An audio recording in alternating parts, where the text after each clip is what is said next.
ici vous vous trouvez à Mugron, c'est intéressant à plus d'un titre, cette petite bourgade, parce que c'est ici que se trouve Rouge-Garance et c'est ici aussi que se trouve le lycée professionnel agricole de Chalosse qui a commencé à organiser un retour de la filière du lin. Alors on se retrouve ici au rez-de-chaussée parce qu'à l'étage il y a tout on va dire un regroupement de toutes les personnes au niveau local, quand on descend la Dour depuis ici jusqu'à Bayonne, qui vont entrer dans ce qu'on appelle la petite filière du lin. Et il s'agit ni plus ni moins que de repartir sur de la consommation, de la production, de la transformation, tout autour du lin et de faire une nouvelle petite économie locale.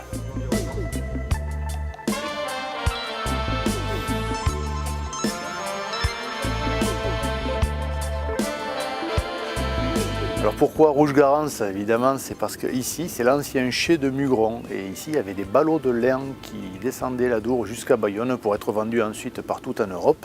Et alors, vous allez voir qu'ici, dedans, nous avons plein de gens, depuis le producteur qui habite à côté d'Orthez, qui fait du lin, jusqu'ensuite des fileuses. Alors des fileuses traditionnelles qu'on retrouve à l'écomusée de Marquez, à l'écolieu Jeannot, et des basques espagnols qui partagent les mêmes valeurs que nous, qui sont venus nous rencontrer, qu'on est allé voir chez eux, et qu'on a beaucoup de plaisir à faire rencontrer les autres membres. Les autres membres, c'est Benjamin Moutette aussi. Benjamin Moutette, il fait les tissages Moutette à Orthez. C'est lui qui va faire le processus de tissage de notre filière. Après quoi, eh bien, le lin va être utilisé par des shapers. Les shapers, ce sont ceux qui font les planches en lin. Et on retrouve Pierre Pommier de chez Notox, à Anglette, qui va fabriquer les planches en lin à partir du lin qu'on essaiera de lui faire ici. Et puis aussi Jean-Luc Lagrave de chez Adichatz. Adichatz, c'est plutôt des vêtements, mais c'est aussi du lin.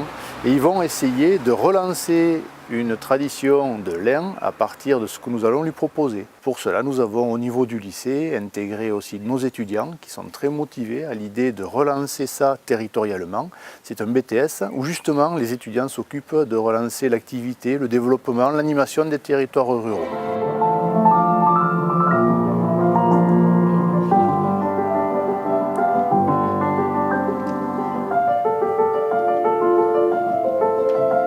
Tissage Moutet, on est une maison depuis 1919 spécialisée dans la fabrication et le tissage de linge de table et linge de cuisine.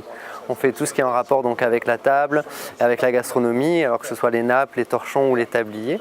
Historiquement, l'activité a commencé avec le linge des Pyrénées, le linge dit basque, avec notamment la culture du lin, puisque c'était vraiment la matière première initiale.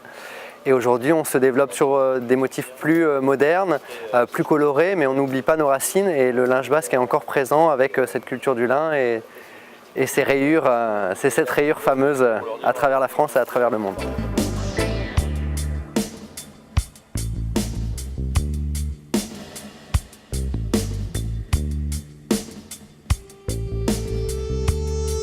À travers cet événement, notre idée est de finir de boucler la boucle de la filière.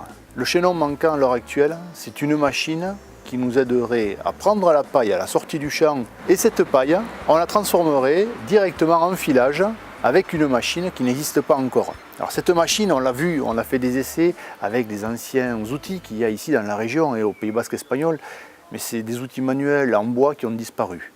Et nous, on souhaiterait avoir une machine mobile qui puisse être dans le temps, maintenant, dans l'économie locale, l'économie circulaire sans déchets.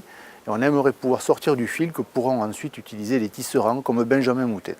Comme nous ne voulons pas faire les choses comme tout le monde, nous avons décidé de financer différemment la fabrication de ces machines. D'abord, on va les trouver. Il faudra sans doute les transformer.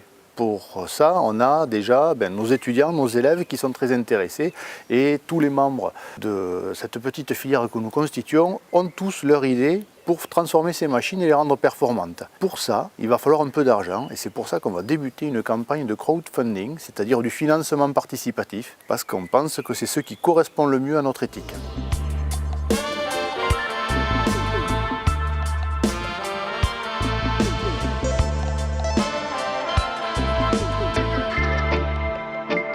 Pour organiser cet événementiel, on a dû faire de nombreuses recherches sur donc le lin, les acteurs de la filière lin. Pour nous, c'est une journée assez importante puisque ça fait partie d'un module qu'on a pour les cours. Donc ça nous permettra à la fin d'avoir des points en plus pour notre BTS. Alors nos élèves sont déjà sensibilisés à toute la partie agronomique. Ils essayent de produire autrement, comme on dit maintenant, c'est-à-dire de tenir compte de tout ce qui est sol, de la qualité du terrain, de la météo, de l'évolution des pratiques culturelles, revenir vers moins de pesticides par exemple. Tout ça, ils l'ont déjà intégré. Sur le lycée professionnel agricole de Mugron, nous avons des formations d'agroéquipement. Donc ces gens-là, ces jeunes-là et ces étudiants vont fabriquer des machines dans l'avenir dont vont se servir les agriculteurs. Donc tout notre intérêt, c'est de les aider à penser à fabriquer les machines de demain, exactement comme la fileuse de lin. De l'autre côté, nous avons une filière aussi qui s'appelle donc le développement, l'animation des territoires ruraux. Ces étudiants-là préparent un BTS et il faut qu'ils sachent s'impliquer et inventer de quoi vivre dans n'importe quel territoire où ils seront amenés à travailler à l'avenir. C'est pour cela qu'on les forme et c'est pour cela qu'ils mettent beaucoup du leur.